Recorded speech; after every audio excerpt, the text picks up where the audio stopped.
안녕하세요, 주건누바의 쭈바입니다. 인디애나 페이서스가 2025년 NBA 파이널에 진출했죠. 25년 전 레지 밀러 시대 이후 처음이며 NBA와는 관련 없지만 ABA 시절까지 포함한다면 통산 7번째 진출입니다. 이 중심에는 현 NBA 최고의 플레이메이커 타이리스 할리버튼이 있었죠. 특히 이번 플레이오프에서 개인 기록과 팀 성적은 물론 역사적인 플레이오프 퍼포먼스의 중심에서 큰 임팩트를 남기기도 했죠. 말 그대로 경이로운 수준의 활약을 선보였는데요. 사실 이 할리버튼이 NBA에서 가장 과대평가된 선수로 뽑힌 사실을 알고 계신가요? 그것도 올해 선수들이 직접 뽑은 투표에서 말입니다. 잠시 웃고 가겠습니다. 오늘 영상에서는 할리버튼이 과대평가된 선수로 뽑혔던 것에 대한 이야기와 현 시점 동부 컨퍼런스 최고의 가드인 이 선수의 강점과 기록, 마지막으로 할리버튼의 농구에 대한 제 생각까지 얘기해보도록 하겠습니다.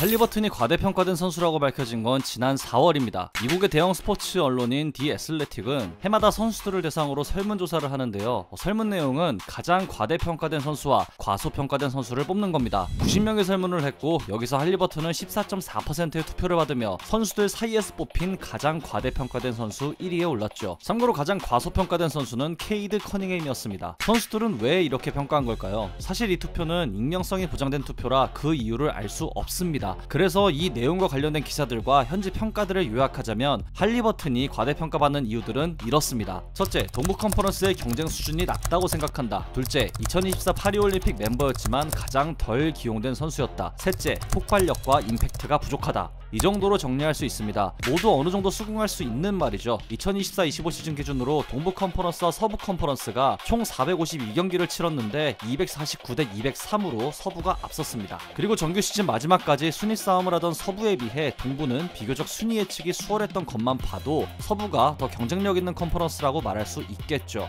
그리고 할리버튼은 2024 파리올림픽에 참여하긴 했지만 12명의 선수 중 가장 적은 시간을 출전했습니다. 제이슨 테이텀이 4경기에서 71분을 뛰며 이 부분 11위, 할리버튼은 3경기에서 26분을 뛰며 12위에 올랐습니다. 26분 동안 8득점, 2어시스트, 1스틸, 1실책, 3파울을 기록했어요. 실제로 할리버튼 본인도 올림픽 금메달을 땄는데 조별과제에서 아무것도 안 한 것 같다고 말했었죠. 그리고 할리버튼은 같은 컨퍼런스의 포지션 라이벌인 도노반 미첼, 제일런 브런슨과 비교한다면 폭발력 있는 득점력을 보이는 선수가 아니죠. 커리어 하이가 44득점이긴 하지만 할리버튼이 매경기 25점을 안정적으로 넣어줄 수 있는 선수냐고 묻는다면 물음표가 생길 수 있죠. 즉 위기 상황에서 혼자 힘으로 득점을 생산할 수 있는 에이스의 면모는 다소 떨어진다는 평가가 될 수 있습니다. 물론 이에 대한 반박도 가능합니다. 먼저 동부 컨퍼런스의 경쟁력에 대한 이야기를 풀어보자면 인디애나 페이서스는 이번 시즌 50승 32패로 동부 컨퍼런스 4위에 올랐습니다. 이는 서부 컨퍼런스 3, 4, 5위를 차지했던 LA 레이커스, 덴버 너게츠, LA 클리퍼스와 같은 승률입니다. 상대 전적은 이렇습니다. 서부로 갔어도 인디애나는 상위 시도 확보가 가능한 상태였다고 볼 수 있죠. 물론 같은 컨퍼런스끼리의 경기가 많다는 점을 고려해야 하겠지만 서부 컨퍼런스의 경쟁 수준이 높은 이유는 냉정하게 말해서 상위권부터 하위권까지의 팀들 격차가 촘촘하다는 것이지 그게 동부 팀들보다 강하다고 평가할 수는 없다고 생각합니다. 각 컨퍼런스 상위 팀들의 2024-25 시즌 맞대결 기록을 봐도 엄청난 격차가 느껴지지 않음을 알 수가 있죠. 저 역시 서부가 더 치열하다는 의견에는 동의하지만 그렇다고 동부의 경쟁력이 낮다는 건 아니라고 생각합니다.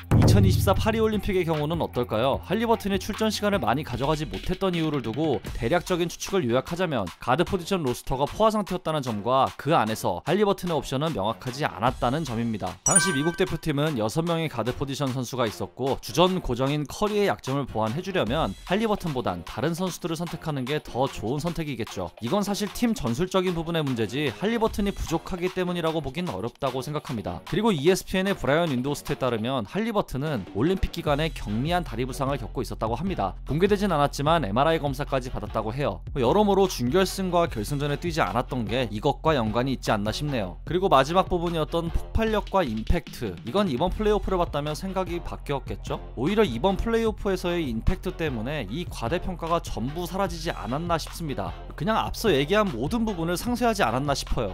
그렇다면 할리버튼은 이 과대평가란 타이틀을 어떻게 반박했을까요? 간단합니다. 본인이 잘하는 거를 큰 무대에서 120% 보여줬어요. 잘하는 것을 큰 무대에서 전 여기서 끝났다고 생각합니다. 특히 큰 임팩트를 남기고 SNS에 이것도 과대평가해보라는 글 남긴 거는 간지 그 자체였습니다. 할리버튼이 이번 플레이오프에서 남긴 임팩트를 알아보겠습니다. 할리버튼은 컨퍼런스 파이널 4차전에서 어마어마한 경기력을 선보였죠. 32득점, 12리바운드, 15어시스트를 기록하며 단 한 개의 실책도 범하지 않았죠. 정규 시즌 기준으로 하면 30득점 동반 트리플 더블을 달성하면서 단 한 개의 실책도 범하지 않은 선수는 총 9명이었습니다. 플레이오프 기준으로 보면 어떨까요? NBA 역사상 단 2명만이 해당 기록을 세운 걸 알 수 있습니다. 해당 기준을 트리플 더블이 아닌 30득점, 15어시스트, 0실책으로 하면 할리버튼은 NBA 플레이오프 역사상 유일무이한 존재가 됩니다. 여기서 조금 더 심플하게 15어시스트 0실책 기록으로 가볼까요? 할리버튼은 역대 8번째로 해당 기록에 자신의 이름을 올렸고, 이 선수가 가장 잘하는 게 바로 많은 어시스트를 기록하면서 적은 실책을 기록한다는 부분이죠. 실제로 할리버튼의 농구를 보면 실책이 적을 수밖에 없는 플레이 스타일과는 거리가 있죠. 노룩 패스는 물론이고 점프 패스를 포함해서 실책 가능성이 높은 패스를 던지는데도 그 정확도와 속도가 월등하기 때문에 실책이 굉장히 적습니다. 이 장점을 플레이오프 무대에서도 여실히 보여주니까 그 임팩트가 더욱 커 보이는 거겠죠. 해당 부분을 좀 더 자세히 들여다보겠습니다. 할리버튼은 플레이오프 첫 31경기 기준 279개의 어시스트를 기록해 해당 부분 10위에 올라 있습니다. 참고로 1위는 케빈 존슨의 345개, 2위는 조니 무어의 319개입니다. 이 탑 10에 들어간 선수들의 누적 실책까지 살펴본다면 꽤 놀라운 사실을 알 수 있어요. 할리버튼은 이 선수들 가운데 가장 적은 실책을 기록했습니다. 어시스트 대비 턴오버 비율 부분도 1981-82 시즌 어시스트 왕에 올랐던 조니 무어에 이어 2위입니다. 두 선수만 어시스트 대비 턴오버 비율이 4.0을 넘는 걸 볼 수 있죠. 참고로 이 비율이 2.0에서 3.0 사이면 보통 수준, 3.0 이상이면 매우 효율적인 선수, 4.0 이상이면 엘리트 수준으로 보고 있습니다. 할리버튼은 해당 구간 동안 조니 무어보다 121분을 더 뛰었고 141점을 더 넣었고 90개의 슛을 더 던졌습니다. 실책 확률이 좀 더 높았던 것에 비해 상당한 수치를 기록했다고 볼 수 있죠. 이어서 이번 플레이오프 기준 할리버튼이 보여준 극강의 효율을 살펴보겠습니다. 할리버튼은 플레이오프에 진출한 선수 가운데 평균 볼터치 횟수가 3번째로 많습니다. 그런데 볼터치당 볼 소유 시간과 드리블 횟수는 굉장히 낮은 순위에 있죠. 볼을 많이 잡지만 빠르게 볼을 움직이는 선수라는 걸 알 수 있어요. 할리버튼의 어시스트 관련 기록을 볼까요? 할리버튼의 2025 플레이오프 평균 어시스트 개수는 9.8개로 전체 1위입니다. 이 기록을 보면 더 무섭죠. 대부분의 패스 관련 부분에서 최상위권에 올라있죠. 이러한 기록을 세우면서 할리버튼이 범한 평균 실책은 1.9개입니다. 이는 플레이오프에 진출한 선수 가운데 35번째로 많은 수치입니다. 이를 어시스트 대비 턴오버 비율로 환산하면 할리버튼의 수치는 약 5.03이 나옵니다. 아직 플레이오프가 끝나지 않았지만 단일 플레이오프에서 100개 이상의 어시스트를 기록한 선수 가운데 이 수치는 3위에 해당하는 기록입니다. 제가 수치들을 쫙 보여드렸는데 정리하자면 볼을 많이 잡는 포인트 가드가 볼 소유 시간은 적은데 어시스트 개수는 많고 실책은 적은 겁니다. 극강의 효율이죠. 포인트 가시기도 하지만 할리버튼은 클러치 대망으로 분류해도 손색이 없죠. 이번 플레이오프 최고의 흥행 상품이었던 인디애나의 클러치 공방전의 중심에는 늘 할리버튼이 있었죠. 플레이오프 클러치 구간 득점 순위를 본다면 스코어로하는 거리가 있는 할리버튼이 상위권에 있는 걸 알 수 있죠. 이 구간을 좀 더 줄여보면 재밌는 사실을 알 수 있습니다. 할리버튼은 종료 1분 구간 득점에서 1위에 올라 있는데 야투율이 무려 80%에 달합니다. 인디애나의 극적인 역전승을 이끌었던 만큼 해당 부분 1위에 올라 있습니다. 이게 우연이라고 생각할 수도 있는데 할리버튼은 정규 시즌에도 클러치 구간에서 강점을 보여줬습니다. 생각해보면 작년 인시즌 토너먼트에서 할리버튼은 보스턴 셀틱스와 미러키 벅스를 상대로 4쿼터에 맹활약을 펼쳤었죠. 큰 무대에서 압박감을 덜 느끼는 강심장이라는 걸 알 수 있습니다. 정규 시즌 기록도 잠깐 살펴보겠습니다. 할리버튼은 정규 시즌 총 333경기를 뛰었어요. 누적 어시스트는 2947개로 역대 9위에 해당하는 기록입니다. 재밌는 사실은 이 선수들 가운데 실책 1000개를 넘지 않은 선수가 3명인데 할리버튼이 이 안에 포함되어 있습니다. 다른 2명은 크리스폴과 데런 윌리엄스인데 데런은 971개, 폴은 853개, 할리버튼은 711개입니다. 정규 시즌 333경기인의 최다 어시스트를 기록한 10명 기준 어시스트 대비 턴오버 비율 순위까지 매겨본다면 이러한 순위가 나옵니다. 이 선수들 가운데 할리버튼은 가장 적은 실책을 기록한 선수고 어시스트 대비 턴오버 비율도 유일하게 4.0을 넘어서고 있죠.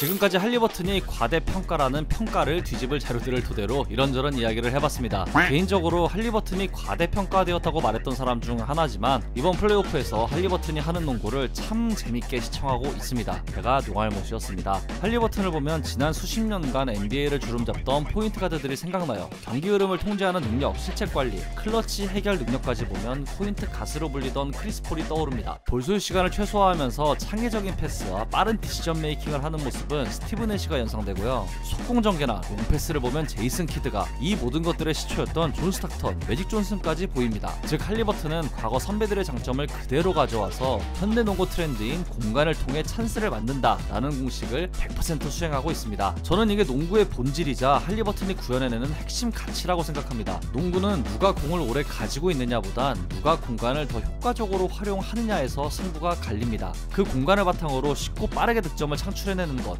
그리고 그 과정 자체가 만들어내는 유기적인 흐름이 가장 아름다운 농구라고 생각합니다. 이런 걸 생각한다면 할리버튼은 오히려 과소평가된 선수가 아닌가라는 생각이 드네요. 다만 저 역시 할리버튼이 과대평가라고 생각하는 부분은 있습니다. 할리버튼이 잘하는 경기에서 보여주는 임팩트는 압도적이죠. 반대로 못한 경기에서는 정말 극도로 부진합니다. 고점이 굉장히 높고 저점도 굉장히 낮다는 거죠. NBA 최초의 기록을 세우며 맹활약했던 4차전과 다르게 5차전에서는 이런 스탯을 기록했어요. 동부 컨퍼런스 파이널 MVP를 파스칼 시아캄이 받은 것도 이런 이유가 있었다고 볼 수 있겠죠. 정규 시즌에도 한 자릿수 득점에 그치며 이렇다 할 해답을 제시하지 못하는 경기도 제법 있습니다. 이번 시즌 무득점 경기가 2번이고 한 자릿수 득점 경기가 9경기였어요. 무득점 경기에선 전패를, 한 자릿수 득점 경기에선 3승 6패를 기록했습니다. 아시다시피 이 승리 중 한 번은 클리브랜드와의 경기 도중 햄스트링 부상으로 아웃되며 18분 30초만 뛴 경기였지만 인디애나가 이긴 경기였죠. 해당 경기를 제외하면 2승 6패인 만큼 본인 부진과 팀 성적이 직결됩니다. 이건 반드시 풀어내야 할 숙제가 아닌가 싶습니다. 오늘은 인디애나 페이서스를 25년 만에 NBA 파이널로 이끈 타이리스 할리버튼의 과대평가설에 대한 이야기를 해봤습니다. 재밌게 보셨다면 구독, 좋아요, 알림 설정도 잊지 마시고요. 다른 영상도 감상하시는 걸 강추합니다. 저는 더 좋은 영상으로 찾아뵙도록 하겠습니다. 지금까지 쭈바였습니다. 감사합니다.